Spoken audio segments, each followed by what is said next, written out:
ይስጥልን ውድ የአዲስ 24 ወዳጆች፣ በዛሬ ዜናዎቻችን ስለ ሳያት ደምሴና ዳናይት የተናገረው ወደ እናንተ እናደርሳለን። ታዋቂው ጄፍሪ ኤፕስቴንን ከኢትዮጵያ ሴቶችም ወስደዋል። ሌላ ጉድ ወጥቷል። የትምህርት ሚኒስቴሩ ብርሃኑ ነጋም እዚህ ስማቸው ተነስቷል። ስለዚህ ይዘው በዝርዝር ይዘን ቀርበናል። የተከበራቸው የአዲስ 24 ወዳጆች እስከ መጨረሻው ዜናችን ተከታተሉን። ሌሎች ዜናዎች እንዲደርሷቸውም ደግሞ ቻናላችንን ላይክ፣ ሼር እና ሳብስክራይብ አድርጉ። ወደ ቀዳሚው ዜናችን አለፍን። መልእክተኛው ስለ ድንቋ አርቲስት ሳያት ደምሴ ማንም የማያውቀው ትልቅ ሚስጥር አጋርተዋል።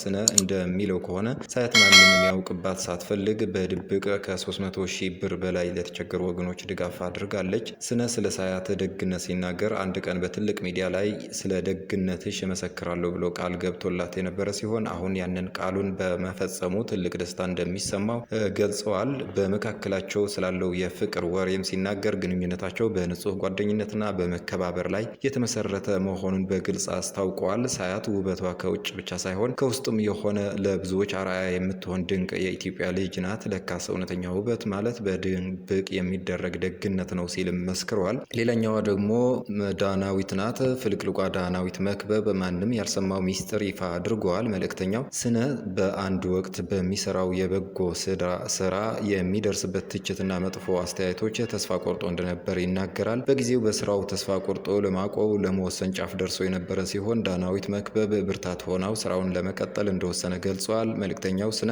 እንዳለው ከሆነ በስራ የተስፋ ቆርጬ ለመተው ከጫፍ ደርሼ ነበረ። በዚህ መሃል ዳናዊት መክበብ መልእክት ልካልኝ በጣም ነው የምወድህ፣ የምሰራው ስራ ላይ መሳተፍ እፈልጋለሁ አለችኝ። አበረታታችኝ። በወቅቱ የነበርኩበትን ስሜት እሷ አታውቅም፣ ነገር ግን ገንዘብም ላከችልኝ።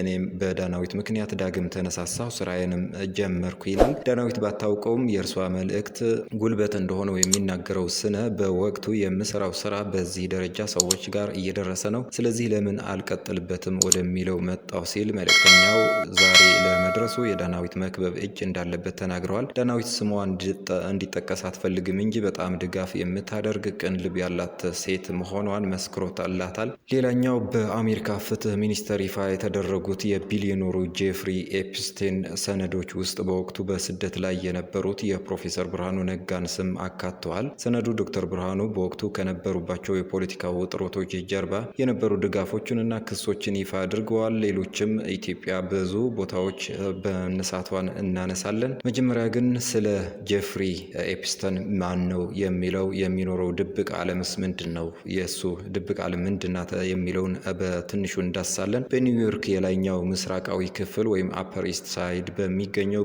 ባለ ግዙፍ መኖሪያ ቤት ውስጥ ከወርቅና ከጥንታዊ ቅርሶች ጀርባ አንድ የሚቆረቆር ምስጢር ተቀብሮ ነበር።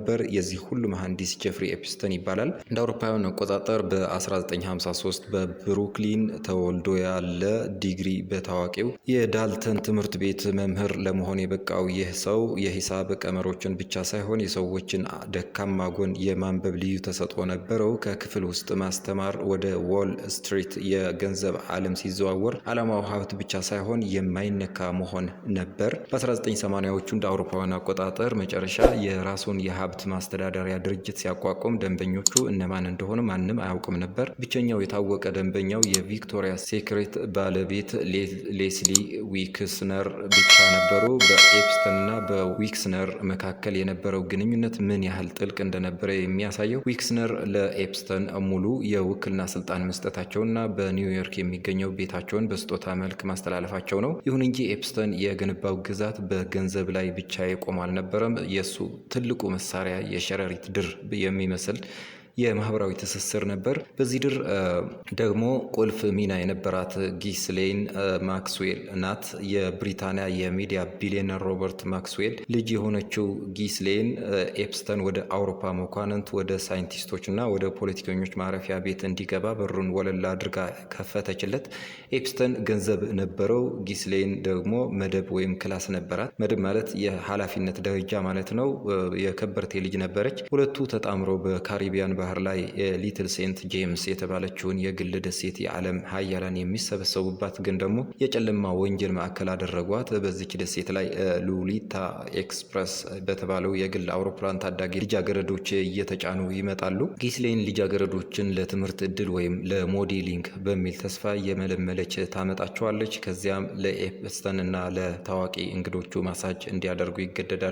በሰነዶቹ ውስጥ እንደሚታየው ይህ ማሳጅ የተባለው ቃል የወሲብ ብዝበዛ ኮድ ነበር። በደሴቲቱ ላይ ባለው የሰማያዊና ነጭ ህንፃ ውስጥ ድብቅ ካሜራዎች ተተክለው ነበር። ኤፕስተን እንግዶቹን ለደስታ ብቻ አይጋብዛቸውም፣ ይልቁንም ድርጊታቸው በቪዲዮ በመቅረጽ ለወደፊት ለማስፈራሪያ እንደሚጠቀምበት በሰፊው ይታመናል። ይህ ስልት ነው እንግዲህ የኤፕስተን ለዓመታት ከህግ በላይ እንዲሆን ያደረገው። በቅርቡ ፍርድ ቤት ትዕዛዝ ይፋ የሆኑት የኤፕስተን ፋይሎች ይህንን መጋረጃ ቀደውታል። በሺዎች በሚቆጠሩ ገጾች ውስጥ እንደ ቢል ክሊንተን፣ ዶናልድ ትራምፕ እና ልዑል አንድሪው ያሉ ስሞች በጉልህ ሰፍረዋል። ቢል ክሊንተን ዱ 36 በሚል ኮድ በሰነዶቹ ውስጥ የተጠቀሱ ሲሆን ምንም እንኳን ወንጀል መፈጸማቸው ባይረጋገጥም በኤፕስተን አውሮፕላን ደጋግመው መጓዛቸው ግን ትልቅ ጥያቄ ያስነስተዋል። የብሪታንያው ልዑል አንድሪው ግን ይበልጥ ክፉኛ ተመትተዋል። ቨርጂኒያ ጁፍሪ የተባለችው ሰለባ ገና በ17 ዓመቷ ከልዑሉ ጋር ወሲብ እንድትፈጽም በኤፕስተን ተገዳ እንደነበር በዝርዝር መስክራለች። ልዑሉ ክሱን ቢክዱም በኋላ ላይ በሚሊዮን የሚቆጠር ዶላር ከፍለው ጉዳይን ከፍርድ ቤት ውጭ ማጨረሳቸው የጥፋተኝነት ስሜት እንዳለባቸው ማሳያ ተደርጎ ይወሰዳል። በሌላ በኩል የኤፕስተን ዓለም እስከ ሳይንስ ሊቃውንት ድረስ ይዘልቃል። እንደ ስቴፈን ሃውኪንግ እና ቢል ጌትስ ያሉ ሰዎች ስም በፋይል ውስጥ መገኘቱ ዓለምን አስገርመዋል።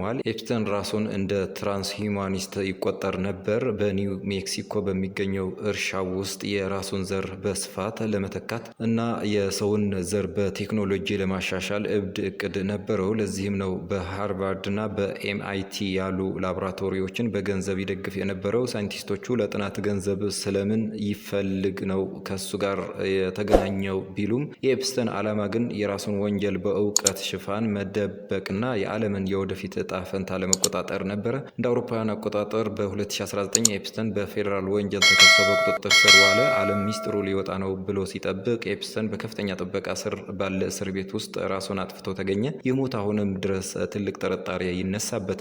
ሙት ሰው አይናገርም እንደሚባለው ኤፕስተን አብረውት የነበሩት ሀያላን ሰዎች ስም ይዞ ወደ መቃብር ወርዷል። ይሁን እንጂ ጊስሌን ማክስዌል በቁጥጥር ስር ውላ የ20 ዓመት እስራት ተፈርዶባታል። ሰው አሁንም ዝምታን መርጣለች። ነገር ግን በቅርቡ የወጡት ፋይሎች የኤፕስተን የሸረሪት ድር ምን ያህል ሰፊ እንደነበረና የዓለምን ፖለቲካ፣ ሳይንስና ኢኮኖሚ እንዴት ጠምዝዞ እንደነበረ ለታሪክ አስቀምጧል። በመጨረሻም የኤፕስተን ፋይሎች የፍትህ ስርዓቱ በገንዘብና በስልጣን ፊት እንዴት እንደሚንበረከክ ትልቅ ማሳያ ሆነዋል። ማንም እንኳን ብዙ ሚስጥሮች አሁንም ባይወጡም የተጎጆቹ ድምፅ ግን ዓለምን ቀስቅሷል።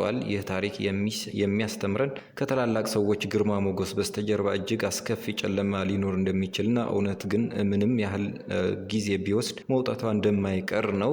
ሌላኛው ከዚህ ጋር ተያይዞ ሀገራችንም በተለያዩ አጋጣሚዎች ተነስታለች። በአሜሪካ ፍትህ ሚኒስቴር ይፋ የተደረጉት የቢሊዮነሩ ጄፍሪ ኤፕስተን ሰነዶች ውስጥ በወቅቱ በስደት ላይ የነበሩት የፕሮፌሰር ብርሃኑ ነጋን ስምም አካተዋል። ሰነዱ ዶክተር ብርሃኑ በወቅቱ ከነበሩባቸው የፖለቲካ ውጥረቶች ጀርባ የነበሩ ድጋፎችና ክሶችን ይፋ አድርገዋል። በፋይል ውስጥ ከተካተቱ ዋና ዋና ነጥቦች አንዱ የኤፕስተን ስኮላር ወይም በ2009 እንደ አውሮፓውያን አቆጣጠር በተጻፈ የኢሜይል ልውውጥ ላይ ዶክተር ብርሃኑ ነጋ የ2008ቱ ኤፕስተን ስኮላር ተብለው ተጠርተዋል። የግንቦት ሰባትና የመንግስት ግልበጣ ክስ በተመለከተም በወቅቱ ዶክተር ብርሃኑ በአሜሪካ ባክኔል ዩኒቨርሲቲ በመምህርነት እየሰሩ ግንቦት ሰባት የተባለውን ድርጅት በመምራት የመንግስት ግልበጣ ሙከራ አድርገዋል በሚል በኢትዮጵያ መንግስት በከባድ ወንጀል ተከሰው እንደነበር ፋይሉ ይገልጻል። በወቅቱ የኢትዮጵያ መንግስት 35 ሰዎችን ሲያስር የዶክተር ብርሃኑ የአክስት ልጅ እና የሌሎች የአመራሮች አረጋውያን ወላጆች ጭምር መታሰራቸውን ዶክተር ብርሃኑ ለቪኦኤ በሰጡት ቃለ መጠይቅ ገልጸው ነበር። የአካዳሚክ ድጋፍ ወይም የስኮላር ሪስክ ፈንድ ዶክተር ብርሃኑ ነጋ በፖለቲካ ምክንያት ለሚሰደዱ ምሁራን ድጋፍ በሚያደርገው ስኮላር ሪስክ ፈንድ አማካኝነት ፌሎሺፕ አግኝተው በባክኔል ዩኒቨርሲቲ ይቆዩ እንደነበርና ይህም ድጋፍ በሜይ 2008 መጠናቀቁ ተመልክተዋል። በአጠቃላይ ፕሮፌሰር ብርሃኑ ኤፕስቴን ከተከሰሰባቸው ወንጀሎች ጋር ምንም አይነት ግንኙነት የላቸውም። የቀድሞው የአሜሪካ ፕሬዚዳንት ቢል ክሊንተን እና ባለቤታቸው የቀድሞው የውጭ ጉዳይ ሚኒስትር ሂላሪ ክሊንተን ከሟቹ ጄፍሪ ኤፕስቴን ጋር በተያያዘ በምክር ቤቱ ለሚካሄደው ምርመራ ምስክርነት ለመስጠት መስማማታቸውን የክሊንተን ቃል አቀባይ አስታውቀዋል። የሌላው ደግሞ የፖለቲካ ተቀናቃኞቹን ለማሳፈር የተመራ ሴራ ሲሉ ቢገልጹም በመጨረሻ ግን ኮሚቴው ፊት ለፊት ተስማምተዋል። ቢል ክሊንተን